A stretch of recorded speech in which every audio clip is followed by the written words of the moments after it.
안녕하세요. 저는 지금 고3, 중1 두 아이를 혼자 키우고 있어요.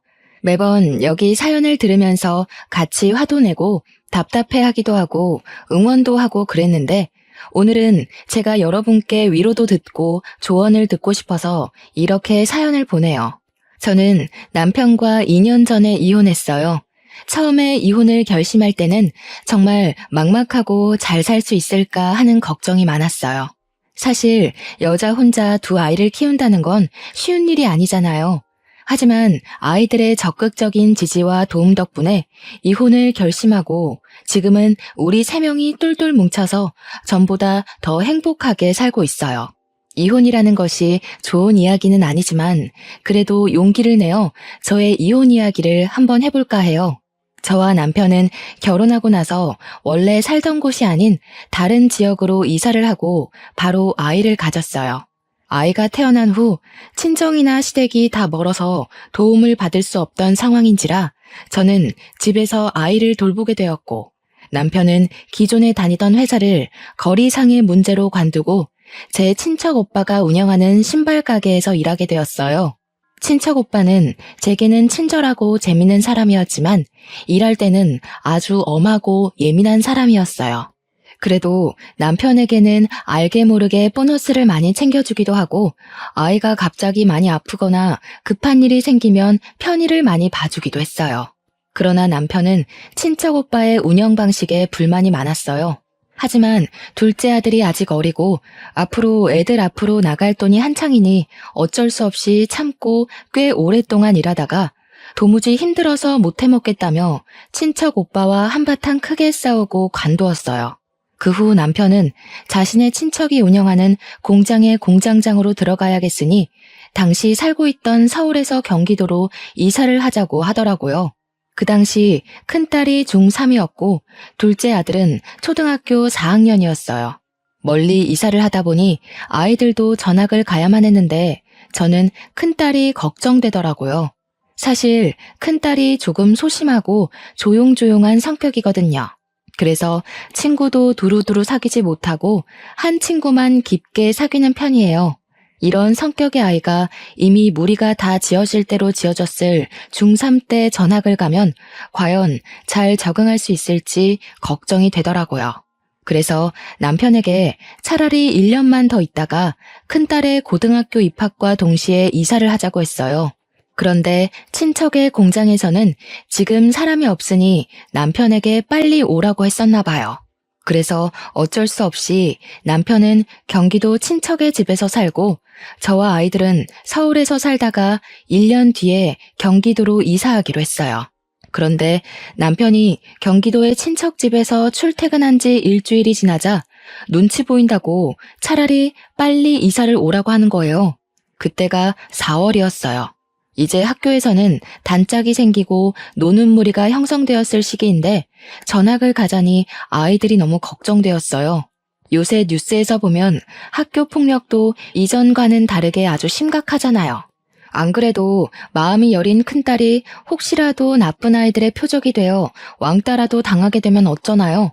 그래서 아직은 아이들 때문에 지금 당장 이사는 안 될 것 같고 차라리 거기 근처에 원룸을 구해서 살라고 했어요.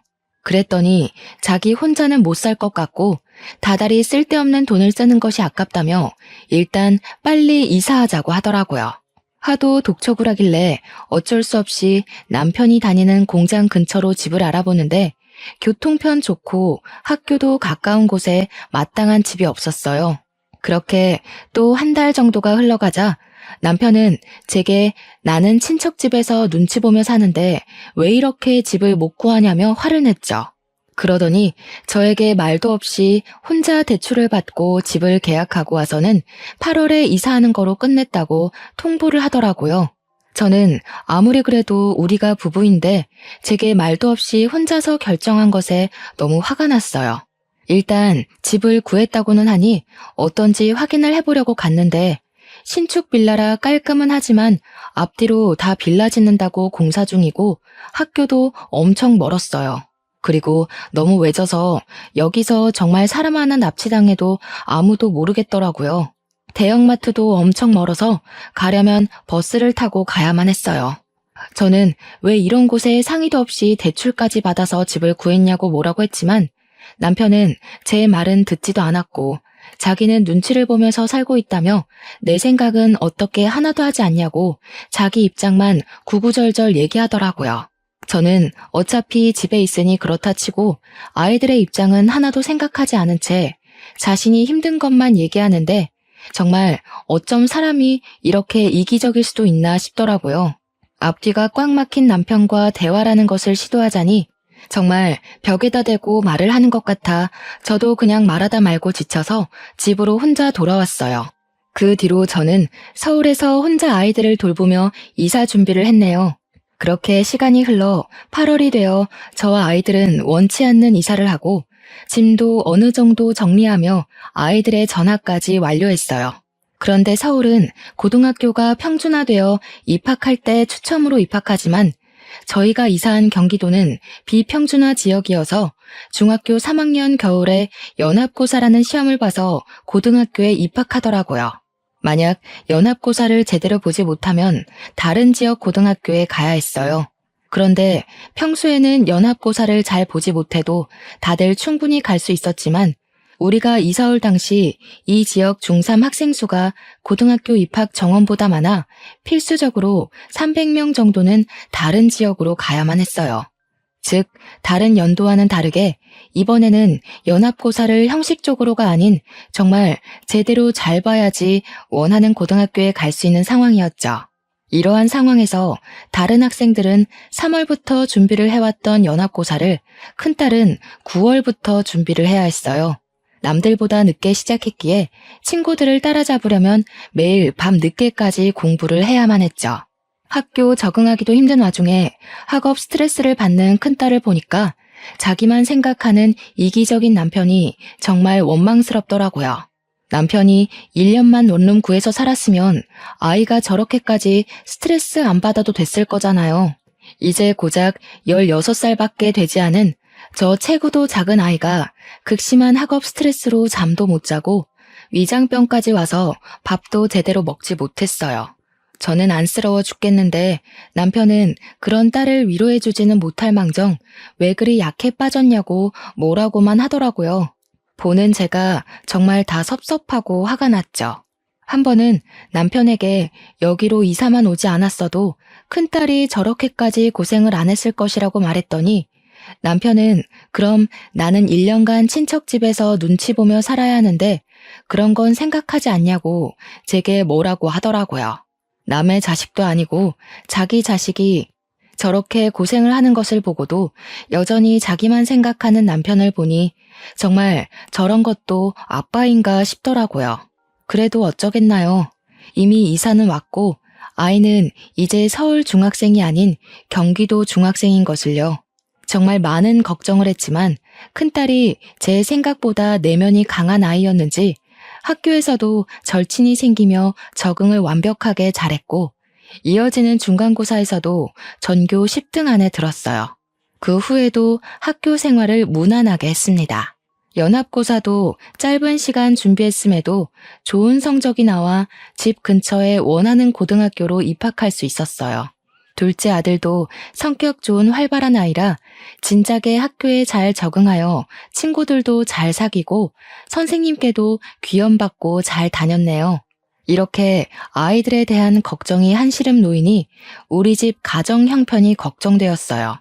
남편이 돈을 벌기는 하지만 아이들이 커가고 점점 지출이 늘어나기 시작하면서 저도 이제는 돈을 벌어야겠다는 생각이 들더라고요. 그런데 지인들이 없는 이곳에서 오랫동안 경력이 단절된 저를 써주는 곳은 아무 곳에도 없었어요. 한 달간 정말 많은 곳에 이력서를 넣은 결과 일식집에서 근무할 수 있냐고 연락이 왔죠. 오후 5시부터 새벽 3시까지 홀서빙을 하는 일이었는데 급여도 나쁘지 않았고 가게도 깔끔하고 사장님과 직원분들도 다 좋아 보였어요. 다만 가게가 조금 멀리 있어서 새벽에 퇴근이 걱정되더라고요. 이 부분에 대해 말씀드렸더니 사장님이 집 앞까지 퇴근을 시켜주실 수 있다고 해서 바로 출근을 하게 되었어요. 그렇게 한 달 정도가 지났어요. 처음으로 새벽까지 일하니 몸이 고되기는 했지만 그래도 적지 않게 돈을 벌고 사람들도 다들 잘해주니 좋았어요. 그런데 제가 일을 하기 시작한 후로 남편이 아예 생활비를 주지 않더라고요. 수도세나 전기세 같은 공과금은 제 월급으로 나간다고 해도 적어도 아이들 교복비, 학비와 같은 양육비는 줄 법도 한데 이조차도 전혀 주지를 않았어요. 제가 생활비나 아이들 학원비를 내야 하니 돈을 좀 보내달라고 하면 남편은 너도 돈을 버는데 내가 왜 줘야 하냐고 하더라고요.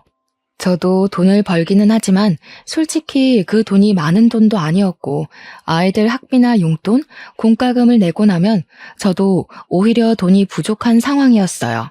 그나마 결혼하면서 친정엄마가 주신 비상금이 있어 망정이지 그 돈도 없었으면 저는 돈이 한 푼도 없는 상황이었죠. 그래서 제 월급 명세를 보여주며 공과금에 아이들 학원비, 학교 준비물을 사면 생활비나 반찬값이 한 푼도 없다고 했어요. 그래도 남편은 절약하고 줄이라고 하면서 절대 돈을 주지 않더라고요. 제가 뭐 그 돈으로 사치하겠다는 것도 아니고 커가는 아이들 먹이고 입히는 것에 쓰겠다는데 그조차도 용납하지 못하고 돈을 하나도 주지 않는 것이 정말 더럽고 치사하더라고요. 남편이 이런 식으로 나오니 저는 새벽까지 하는 일이 힘들어도 일을 관둘 수가 없었어요. 그러던 어느 날이었어요. 큰딸이 야간 자율학습을 마치고 밤 10시에 집에 오는데 집 근처에서 동네 깡패들을 만났다고 했어요. 다행히 큰딸이 잽싸게 뛰어와서 큰일은 없었지만 딸아이가 그런 일을 겪었다는 것이 너무 속상하더라고요.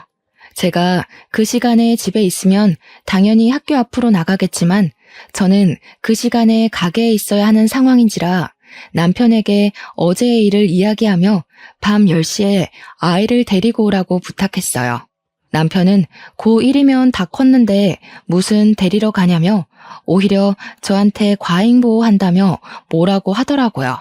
저는 그런 남편이 도무지 이해가 되지 않았어요. 제가 뭐 매일 데리러 가라는 것도 아니고 집이 외지고 근처에 사는 친구가 하나도 없는 상황에서 딸이 깡패를 만났다는데 부모라면 당연히 아이를 지켜야 하는 것 아닌가요? 저는 남편에게 제가 일을 하고 있어서 나가지 못하니 꼭 그날은 아이를 데리고 오라고 신신당부를 했죠. 남편은 시큰둥하게 알았다고 대답하더라고요. 다음날 큰딸에게 물어보니 역시나 남편은 아이를 데리러 나가지 않았고 집에서 TV를 보고 있었다고 하더라고요. 차라리 잠이 들었으면 그러려니 하겠지만 TV를 보고 있었다면 충분히 나갈 수도 있는 상황이었는데 자신이 귀찮아서 나가지 않았다는 것이잖아요. 아이가 깡패들한테 맞을 수도 있는 상황에서도 철저히 자기 자신만 생각하는 남편의 모습이 너무 실망스럽고 화가 나더라고요. 이렇게 자기 자신만 생각하며 살 거면 그냥 차라리 혼자 살고 아이도 낳지를 말지 결혼은 왜 해서 이렇게 저와 아이들을 괴롭게 만드나 하는 생각이 들었어요. 그로부터 며칠 뒤 아들의 생일이었어요. 저는 새벽에 퇴근하자마자 미역국을 끓이고 아침에 일어난 아들에게 축하한다고 이야기해 주었는데 남편은 축하한다는 말 한마디 없이 그냥 밥만 먹고 있더라고요. 아들이 남편에게 나 생일인데 선물이나 용돈 없냐고 물으니 남편은 정색하며 무슨 용돈이냐고 밥이나 먹으라고 하더라고요. 아들은 그런 남편의 모습을 보고 크게 실망한 표정을 지었어요. 잠시 뒤 아들은 펑펑 울면서 다른 아빠들은 아들이 생일이라고 하면 생일 선물도 사주고 그 주 주말에는 같이 놀러 가기도 하는데 우리 아빠는 놀러 가기는커녕 용돈도 안 준다고 나를 아들로 생각이나 하냐 하더라고요. 그런 아들의 울음에도 남편은 기어이 생일 축하한다는 말 한마디 없이 그냥 출근했어요. 저는 솔직히 그날은 남편이 케이크라도 들고 퇴근을 할 줄 알았지만 남편은 빈손으로 퇴근을 했더라고요.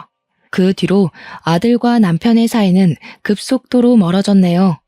남편이 아이들에게 하는 모습을 보면 정말 당장이라도 이혼을 해버리고 싶었어요. 하지만 아이들이 엄마랑만 사는 것보다는 아빠와 함께 사는 것이 더 좋다고 생각되어 남편의 이기적인 행동을 보면서도 바보같이 참고만 살았어요. 그러다가 연말이 되었어요. 연말에는 회식도 많아서 가게에도 손님들이 정말 많았고 장사를 마치고 정리를 하면 늘 새벽 5시였어요. 그래도 사장님이 가게에서 우리 집에 먼데도 여전히 매번 퇴근할 때 집 앞까지 태워다 주셔서 항상 편하게 퇴근을 할 수 있었죠. 어느 12월의 금요일 밤이었어요. 그날은 송년회나 회식으로 유달리 손님이 많아 정말 힘들었고 장사를 끝내니 새벽 5시였어요. 정말 피곤한 몸을 이끌고 사장님 차를 타고 퇴근을 했는데 남편이 그 시간에 안 자고 거실에 앉아 있더라고요. 왜 안 자고 있냐고 물었더니 남편이 저를 아주 매섭게 노려보며 화를 냈어요. 너 이 시간까지 그놈이랑 같이 있었지? 애들도 있는데 잘하는 짓이다. 무슨 소리야? 나 지금까지 가게에서 일하다 왔어. 거짓말하지 마. 내가 방금 너 그놈 차에서 내리는 거 다 봤어. 그리고 원래 3시에 끝나잖아. 지금 6시야. 지금까지 그놈이랑 같이 있었잖아. 아니야? 요새 연말이라 손님들 많아서 늦게 끝난다고 얘기했잖아. 그리고 그분은 사장님이야. 새벽에 택시비도 비싸고 잘 잡히지도 않으니까 집 앞까지 태워다 주는 거라고. 그럼 왜 너만 그 차에서 내려? 다른 직원들은 어디에 가고? 그리고 내가 오늘만 본 줄 알아? 어제도 지난주에도 그 차에서 내리는 거 내 두 눈으로 똑똑히 봤어. 이게 불륜이지 뭐야? 사장이랑 바람 피우는 불륜녀. 일하고 오느라 피곤한 나에게 남편은 사장님과 바람 피우는 불륜녀라며 말도 안 되는 의심을 하고 소리를 지르며 화를 냈어요. 하지만 저는 정말 맹세코 사장님한테 다른 마음 품은 적이 단 한 번도 없었고 무엇보다 가게에 사모님이 함께 계셨어요. 제가 만약에 사장님과 불륜을 저질렀다면 이미 그 가게에서 잘렸겠죠. 그리고 사장님이 저만 태워다 주는 게 아니라 전 직원 다 태워주는데 우리 집이 가게에서 제일 멀어서 제가 제일 늦게 내리는 것 뿐이거든요. 그런데 남편은 제가 사장님 차에서 단둘이 있다가 내렸다는 사실 하나만 가지고 불륜을 의심하고 있었어요. 남편이 그 조용한 새벽에 고래고래 소리를 지르는 통에 아이들이 자다가 놀라서 나와 남편을 말렸어요. 아이들이 울면서 그만하라고 소리를 지르니 남편이 그냥 집 밖으로 나가버리더라고요. 저는 놀란 아이들을 진정시키고 잠깐 자려고 안방에 누웠는데 너무 억울하고 분통해서 피곤한데 잠도 안 왔어요. 잠시 후 아이들은 친구들 만나러 나가고 저 혼자 그냥 멍하니 누워있는데 남편이 들어왔어요. 진짜 솔직하게 말해봐. 정말 그놈이랑 만나는 거 아니야? 당연히 아니라고. 요새 연말이라서 손님들 많아서 늦게 끝나는 거라니까. 게다가 가게 사모님도 같이 일하고 계시는데 만나고 뭐하고 할 게 뭐가 있어. 그럼 차라리 일 관둬. 그 일 관두고 다른 일에. 가게는 많잖아. 안 그래? 내가 왜? 나 이제 여기서 일 적응해서 잘 다니고 있는데 왜? 그리고 솔직히 다른 곳보다 여기가 훨씬 돈도 많이 줘. 애들 학비며 용돈, 생활비에 공과금까지 다 내 돈으로 하는 마당에 내가 왜 이 좋은 일자리 두고 다른 곳에 가야 하는데? 네가 돈도 안 주면서 어떻게 먹고 살아? 애들이랑 다들 쫄쫄 굶고 살아? 그건 그냥 아껴서 하면 되잖아. 사람이 자기 분수에 맞게 살아야지. 어떻게 맨날 고기만 먹어? 뭐? 내가 언제 뭐 비싼 고기를 먹지? 그리고 나만 먹어? 우리는 밥에 김치만 먹어도 커가는 애들은 고기도 먹고 해야 하잖아. 한 근에 얼마 안 되는 삼겹살 좀 애들 먹이고 싶은데 생활비에 공과금 내 월급으로 내고 나니 돈이 없더라 돈이. 말이 나와서 말인데 도대체 네 월급은 다 어디에다가 쓰니? 너야말로 새살림 차려서 여자한테 돈 다 갖다 바치는 거 아니야? 너 말이면 다인 줄 알아? 너야말로 그놈이랑 불륜 저지르고 거기 계속 그렇게 다니는 거 아니야? 네 남편이 그렇게 싫다는데 굳이 거기에 가야겠어? 이렇게 가게가 많은데. 저는 혼자 오해하고 진실을 알려고 하지도 않으며 귀를 닫아버린 남편과 이야기를 하자니 속이 터져서 돌아버리겠더라고요. 말해봤자 제 입만 아프고 시간만 낭비되니 그냥 나 잘 테니까 나가라고 했어요. 그런데도 남편은 계속 그곳을 관두지 않으면 이혼하겠다는 말까지 하더라고요. 솔직히 지금도 제 돈으로 다 먹고 사니 이혼을 해도 경제적으로 큰 문제는 없었어요. 아이들도 이제 혼자서 학교 다녀오고 저 없이도 알아서 밥도 잘 차려 먹고 생활할 수 있기도 했고요. 그런데 갑자기 이혼하면 아이들이 받을 정신적인 상처가 걱정되었어요. 특히 감정이 예민한 큰딸은 더 큰 상처를 받을 것 같았어요. 그래서 일단은 아이들이 성인이 될 때까지는 남편이 저래도 참고 그냥 한 귀로 듣고 한 귀로 흘리며 기다려야겠다고 생각했어요. 남편은 그 뒤로도 계속 저를 의심했죠. 그러나 여기만큼 급여를 잘 주고 사람도 좋은 곳을 찾지 못해서 저는 의심을 하든 말든 그냥 계속 다녔어요. 사실 제가 일식집에서 정말 다른 남자를 만난 것도 아니고 사장님과 눈이 맞은 것도 아닌데 남편이 오해한다는 이유 하나만으로 이렇게 좋은 직장을 관둘 필요가 전혀 없잖아요. 무엇보다 남편은 생활비를 일절 주지 않았어요. 제가 만약에 남편의 말대로 여기보다 급여는 훨씬 적은 곳으로 간다고 해서 생활비를 줄 것 같지도 않았거든요. 어떤 핑계를 대서라도 생활비 한 푼 안 줄 사람이란 것을 알기에 더더욱 관둘 수가 없었어요. 그렇게 매일 싸움으로 지쳐가던 어느 날이었어요. 하루는 일하는데 새벽 2시에 큰딸에게 전화가 왔어요. 아빠가 이 시간에 집에 없다는 거예요. 일단 알겠다고 하고 남편에게 전화했어요. 그런데 받지를 않더라고요. 전화를 끊고 다시 일하려는데 사장님이 저를 부르더니 살 것이 있다고 잠깐 편의점 좀 다녀오라고 하셨어요. 저는 가게에서 나와 편의점으로 향했어요. 편의점을 가려면 큰 신호를 건너 아파트 단지 앞까지 가야 했죠. 아파트 단지 앞으로 걸어가는데 저 멀리 남편과 웬 여자가 팔짱을 끼고 걷더라고요. 저는 남편을 부르려다가 뭔가 이상해서 이게 무슨 상황인지 지켜보기로 했어요. 그 둘은 팔짱을 끼고 아파트 안에까지 들어갔어요. 저는 계속 쫓아가서 몇 동으로 들어가고 몇 층으로 올라가는 집까지 알아냈어요. 그리고 저도 바로 따라 올라갔죠. 엘리베이터를 타고 해당 층에서 내리니 그 층에 2개의 집이 있더라고요. 오른쪽의 집은 아예 불이 꺼져 있었고 왼쪽 집은 불이 켜져 있었어요. 현관에 귀를 살짝 대보니 남편과 여자의 대화 소리가 들리더라고요. 저는 이 집에 남편이 있다고 확신하고 벨을 눌렀죠. 여자가 먼저 누구냐고 묻길래 일부러 말을 안 하고 가만히 있었어요. 제가 조용히 있다가 다시 벨을 누르니 남편이 누군데 이 시간에 벨을 누르냐고 화를 내며 현관문을 열었어요. 그런데 제가 그 앞에 서 있는 모습을 보고 깜짝 놀라더라고요. 네가 왜 여기 있어? 이 집은 어떻게 알고 온 거야? 너야말로 집에 있어야 할 이 시간에 이 집에 저 여자랑 왜 있니? 희진이가 전화 왔더라. 새벽에 잠깐 깼는데 네가 없다고. 아, 이렇게 2집 살림해서 우리 아이들 키울 돈이 없었니? 그래? 그래놓고 나한테 불륜을 저지르느니 마느니 방귀 낀 놈이 성낸다더니 딱 그 꼴이네. 여보, 누구야? 누구길래 이렇게 화를 내?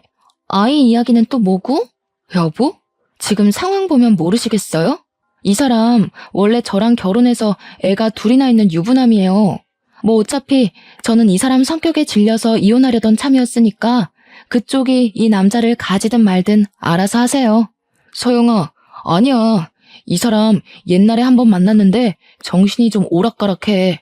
허언증도 있고 좀 그래. 이 시간에 이렇게 다니는 거 보면 모르겠어? 그렇게 병원을 가라는데도 가지도 않고 그러네. 그니까 서영이는 상관하지 마. 알았지? 그냥 정신 나간 여자야.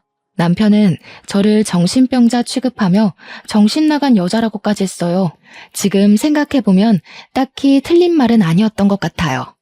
자기밖에 모르고 제멋대로 상상의 나래를 펼치고 의심하는 사람과 사느라 그때는 정말 저도 제정신으로 버티기가 힘들었거든요.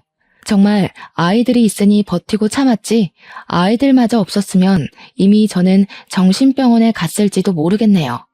아무튼 그런 남편의 말을 상간녀는 그 말을 또 곧이곧대로 듣고 저에게 나가라고 하더라고요. 저는 더 화내고 따져묻고 싶었지만 상간녀와 남편이 나를 밀어내고 문을 닫아버리는 통에 나올 수밖에 없었어요. 아파트 밖으로 나와 다시 정신을 가다듬고 편의점 갔다가 가게에 들어가는데 이 상황이 화가 나는 것이 아니라 오히려 마음이 싹 정리되면서 편안해지더라고요. 그날 홀가분한 마음으로 퇴근하고 집에 오니 새벽 4시였고 남편은 당연히 집에 없었어요. 그때까지 걱정으로 잠을 자지 못하는 큰딸에게 아빠와 연락이 되었는데 잠깐 회사에 일이 생겨서 급하게 나갔다고 했어요. 아무리 못된 남편이라도 아이들에게는 자신을 낳아준 아빠인데 그런 아빠가 다른 여자와 살림을 차렸다는 이야기는 차마 못하겠더라고요. 그리고 큰딸에게 혹시라도 아빠랑 엄마가 이혼하면 어떨 것 같냐고 물어봤어요. 큰딸은 그래도 자기는 엄마 편이라고 하며 이혼하면 오히려 좋다고 하더라고요. 이야기해보니 큰딸은 그동안 남편이 제게 생활비 한 푼도 안 주고 오히려 다른 남자 만난다고 오해했던 것까지 모든 상황을 다 알고 있더라고요. 그러면서 저와 남편이 싸우는 거 보면서 불안하게 사느니 차라리 좀 힘들어도 저와 마음 편하게 사는 게 더 좋다고 말했어요. 그래도 이제 고3인데 부모의 이혼이 신경 쓰이지 않겠냐고 물으니 고3이라서 더 이혼하는 게 좋을 것 같다며 맨날 싸우는 소리 들으면서 불안한 것보다 차라리 이혼하는 편이 덜 신경 쓰일 것 같다고 말했어요. 저와 큰딸의 대화 소리에 둘째 아들도 잠에서 깼어요. 저는 아들이 일어난 김에 아들의 생각도 물어보았어요.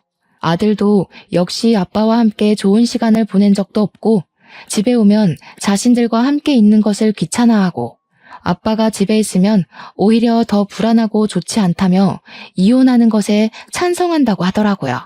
아이들의 말을 듣고 저는 바로 남편과 이혼을 하기로 마음먹었어요. 사실 저는 이기적이고 아이들조차도 돌보려 하지 않는 남편에게 이미 5만 가지 정이 다 떨어진 상태여서 다른 여자를 만나 무슨 짓을 하든 말든 저는 아무 상관이 없었어요. 항상 이혼하고 싶은 마음은 굴뚝 같았지만 그래도 아이들에게는 이 사람이 아빠인데 이혼한다면 아이들의 마음에 큰 상처를 줄 것 같아 이혼을 못하고 있었거든요. 그런데 남편이 다른 여자를 만나 살림까지 차리는 것을 두 눈으로 확인하고 게다가 아이들도 이혼하는 것에 대해 찬성하는 이 마당에 저는 제가 이혼을 못할 이유는 없다고 생각했어요. 그리고 다음 날 저는 이혼 서류를 준비하고 남편 공장 앞으로 갔어요. 그리고 남편에게 전화를 걸어 잠깐 앞으로 나오라고 했죠. 남편이 나오자 아무 말 없이 이혼 서류를 던져주고 그냥 왔어요. 그리고 집으로 돌아가는데 시어머니한테 전화가 오더라고요. 종태한테 다 들었다. 네가 불륜을 저질렀는데 뭐가 잘한 게 있다고 이혼 서류를 내밀어? 불륜을 저지른 것이 자랑이야? 어머니, 제대로 좀 알고 화를 내세요. 그동안 어머니 아들이 어머니 손주들 크는데 돈 한 푼도 안 줘서 제가 새벽까지 일하며 돈 벌어서 다 먹이고 키웠어요. 그런데 제가 그렇게 일하는 새벽에 어머니 아들은 이미 다른 아파트에서 젊은 여자랑 새 살림을 차렸어요. 그래서 이혼하자고 서류 내민 게 그렇게 잘못이에요? 우리 종태가 그럴 리가 없다. 종태가 얼마나 책임감 강하고 성실한 아이인데 네가 돈을 헤프게 쓰느라 생활비가 다 떨어졌던 거겠지. 그리고 젊은 여자랑 새 살림이라니 말도 안 된다. 네가 오해한 거겠지.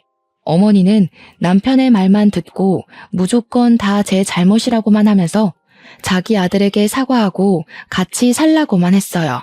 시어머니와의 전화를 끊으니 이번에는 남편의 형, 동생이 돌아가면서 전화해서는 제게 불륜 저질러 놓고 뭐가 그리 당당하냐고 뭐라고 했어요.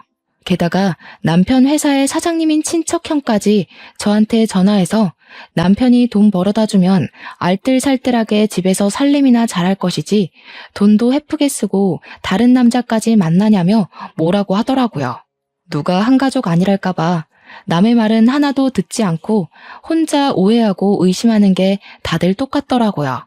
저는 너무 화가 나서 견딜 수가 없었어요. 이 사람들에게 남편의 잘못을 확실히 알려주기로 했어요.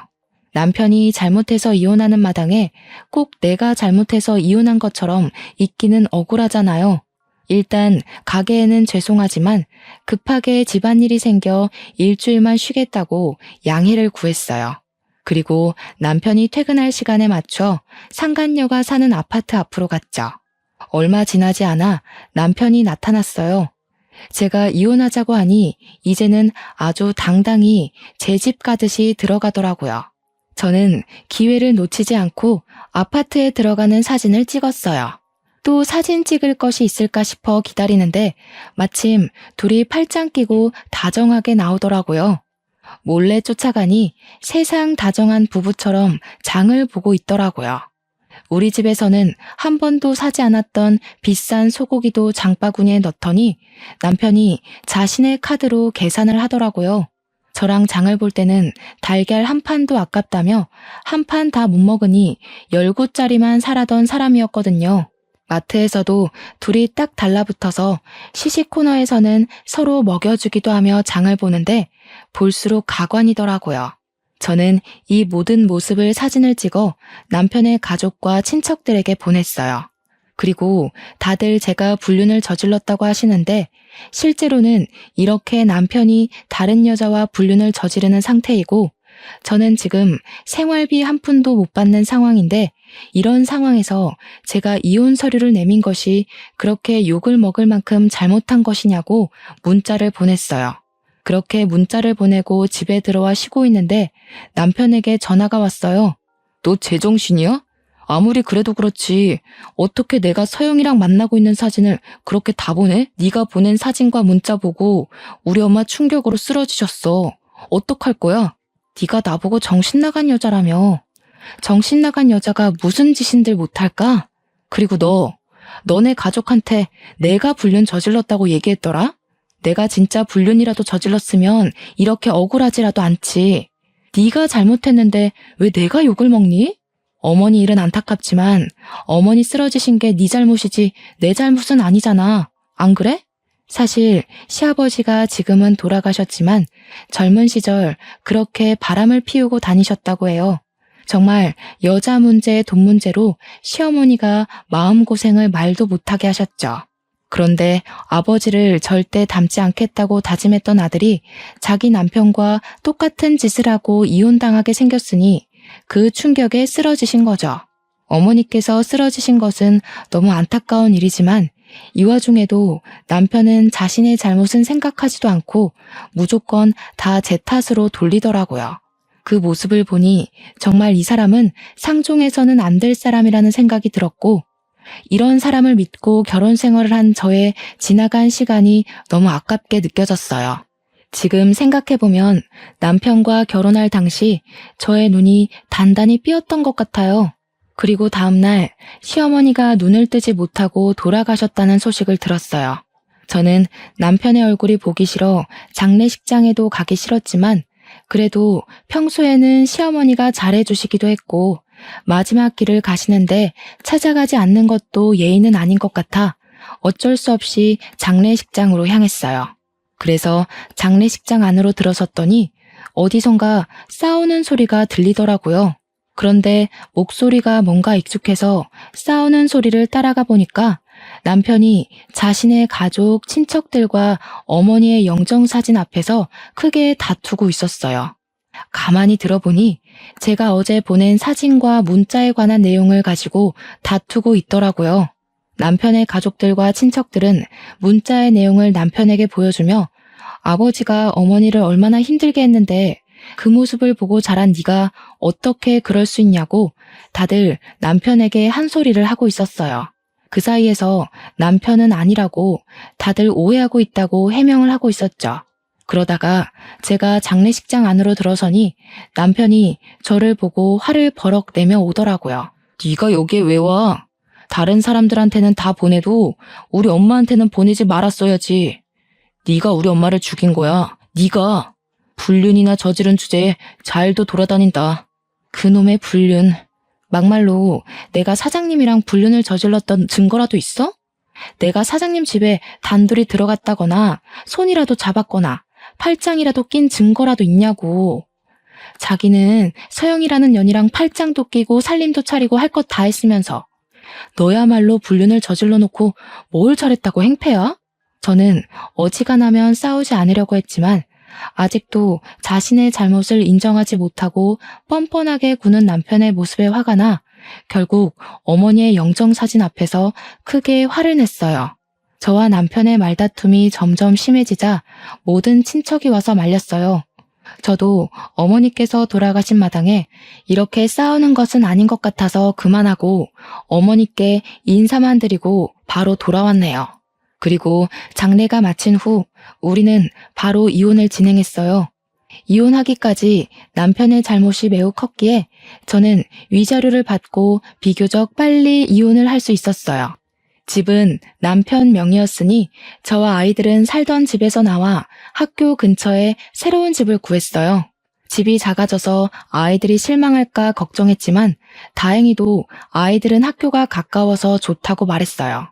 이렇게 저와 두 아이는 이사를 하고 나서는 한 번도 큰 소리 내지 않고 우리끼리 알콩달콩 재밌게 살았어요. 경제적으로 넉넉하지 못하고 저도 일하는 것이 힘들기는 했지만 그래도 의심하는 남편이 없이 마음 편하게 지낼 수 있으니 너무 좋더라고요. 그렇게 한 달 정도가 지났어요. 갑자기 전 남편에게 전화가 왔어요. 저는 받기 싫었지만 이 인간이 무슨 이야기를 하려고 하나 궁금해서 받아봤더니 잠깐 일이 있다고 만나자는 거예요. 저는 당연히 싫다고 하고 그냥 끊어버렸죠. 그러고 나서 집에서 쉬고 있는데 누가 문을 똑똑 두드리더라고요. 문을 열어보니 전 남편이었어요. 그때가 평일 낮이라 회사에 있을 시간일 텐데 거지꼴이 돼서 제 앞에 서 있더라고요. 제게 잠깐 집에 들어가도 되냐길래 저는 너랑 편하게 앉아서 말할 사이냐며 얼굴만 봐도 구역질나니까 그냥 여기 서서 이야기하라고 했어요. 나 배가 너무 고프고 돈도 한 푼도 없는데 들어가서 밥 한 끼만 주면 안 돼? 너 회사 다니면서 번 돈 있잖아. 그리고 밥은 서영이라는 년한테 차려달라고 할 것이지. 왜 여기 와서 달래? 걔가 전문 꽃뱀이었어. 이 말 저 말로 꼬시면서 내가 번 돈 족족 빼가고 집도 다 갖고 튀었어. 꼬락선이 참 좋다. 걔 앞에서 내가 정신 나간 여자니 상대하지 말라고 할 때는 언제고 결국에는 그 여자한테 다 빼앗겼니? 그럼 네 잘난 형이랑 동생한테나 가봐. 형이랑 동생도 어머니 장례식 후에 엄마가 그렇게 아빠 때문에 고생한 거 알면서 어떻게 아빠랑 똑같은 짓을 했냐고 나한테 영 끊자고 했어. 그 뒤로 연락도 안 되고 집에 가도 문을 안 열어줘. 회사에서도 소문 퍼져서 해고당하고 다른 회사에 가보려고 해도 이미 소문이 퍼져서 그런지 다들 오지 말래. 나 정말 오갈 데도 없는 거지 신세가 됐어. 그래도 우리 애들도 있는데 자선사업 한다 생각하고 나 좀 봐주라. 응? 내가 이렇게 무릎 꿇고 싹싹 빌게. 그래서 이제 와서 나보고 네 밥이라도 차려달라고? 진짜 너 뻔뻔하다. 기억 안 나? 너 내가 일한 뒤로 생활비 부족하다고 말해도 돈 한 푼도 주지 않던 사람이야. 그런데 그럼 너한테 내가 왜 밥을 차려줘야 하니? 그래도 내가 아이들 아빠인데 너무한 거 아니야? 아이들이 아빠가 이렇게 거지꼴로 다닌다고 하면 뭐라고 생각하겠어. 그렇게 아이들 생각한다는 사람이 야자 끝나고 오는 길에 깡패 만날 것 같아서 데리러 가라니까. TV나 보고 있었냐? 애들 생일은 알아? 네가 애들 생일에 미역국 끓이고 케이크라도 사준 적 있어? 큰딸 고등학교 입학한 후로 애들 학비, 학원비 한 푼이라도 네 월급에서 나간 적 있어? 우리 애들은 널 아빠로 생각하지 않아. 그니까 말도 안 되는 소리 짓거리지 말고 당장 꺼져. 지금 안 가면 경찰 부를 거야. 전 남편은 저의 단호한 이야기에도 나가지 않고 계속 무릎 꿇고 빌고 울길래 저는 경찰을 불러서 쫓아내버렸어요. 나가면서도 그래도 한때는 아이들 아빠인데 어떻게 이렇게 매정하냐며 뭐라고 하더라고요. 매정한 게 누군데 저에게 뭐라고 하니 참 기가 막히더라고요. 역시 전 남편은 여전히 자기만 아는 철저히 이기적인 사람이었어요. 그 후에는 아이들 학교 시간에 맞춰서 학교 앞으로 가서 아이들에게 접근해서 아빠 행세를 하려 했지만 솔직히 아이들이 한창 뛰어놀고 싶을 때 놀이동산이나 동물원은 고사하고 집 앞 공원조차도 한번 데려가지 않고 용돈도 한번 안 준 아빠가 아이들이라고 좋겠어요? 아이들도 그런 아빠를 무시하고 매몰차게 거절했다고 해요. 그런 아이들에게 그래도 아빠인데 혹시라도 아빠와 함께 시간을 보내고 싶다면 제 눈치 보지 말고 언제든지 가도 좋다고 했어요. 그랬더니 아이들은 질색하며 그런 아빠와 같이 있느니 차라리 아빠 없이 사는 게 더 낫다고 하더라고요. 그 말을 듣는데 아이들의 마음이 이해가 되기도 하면서 가엾더라고요. 아빠가 있긴 하지만 아빠의 역할을 전혀 하지 않아 차라리 없는 것이 더 낫다고 말하는 아이들의 마음이 어떨까 하는 생각에 너무 짠하고 안쓰러웠어요. 그래도 아이들에게는 아무리 나쁜 아빠여도 아빠는 아빠라고 말하며 너무 아빠를 미워만 하지 말라고 타일렀네요. 그 뒤로는 전 남편은 이제 제게 연락을 하거나 아이들 앞에 나타나지 않았어요. 저도 굳이 알고 싶지도 않고 아이들도 이제는 아빠의 존재를 잊고 살아가고 있네요. 사연을 쓰면서 생각났는데 처음에 제가 전 남편과 결혼한다고 했을 때 친정엄마가 너무 이기적이고 자기 자신만 생각한다며 그렇게 반대를 하셨거든요. 그때는 아니라고 나한테 정말 잘해준다며 엄마가 잘못 본 거라고 우겼는데 결국에는 엄마의 말씀대로 마음고생을 심하게 하고 이렇게 이혼하게 되었네요. 전 남편으로 인해 한창 힘들 때는 엄마의 말을 듣고 그대 결혼을 하지 말았어야 했다는 생각을 하기도 했어요. 하지만 한편으로는 전 남편과 결혼해서 누구보다도 야무지고 속이 꽉 찬 두 아이를 만났으니 그래도 결혼을 통해 제 인생의 가장 큰 보물을 얻었다는 생각도 드네요. 비록 이혼이라는 과정을 통해 아이들에게 본의 아니게 상처를 주긴 했지만 그 상처를 보듬어주고 아이들 아빠 몫까지 최선을 다해 사랑해주며 감사한 마음으로 살아가려고요. 부디 저의 딸은 저와 같은 상황들을 겪지 않고 마음 잘 맞고 이야기 잘 들어주는 좋은 남편 만나 평생 행복하게 살면 좋겠네요. 마지막으로 한창 부모의 사랑이 필요할 시기에 사랑은커녕 부모가 싸우는 것만 보았지만 그래도 사고 한번 치지 않고 잘 자라고 있는 우리 아이들에게 진심으로 고맙고 사랑한다는 말을 전하고 싶네요. 이제 나이가 들어 새벽까지 일하기가 쉽지는 않지만 그래도 힘을 내보렵니다. 저는 두 아이의 엄마니까요. 지금까지 저의 사연을 들어주셔서 감사합니다.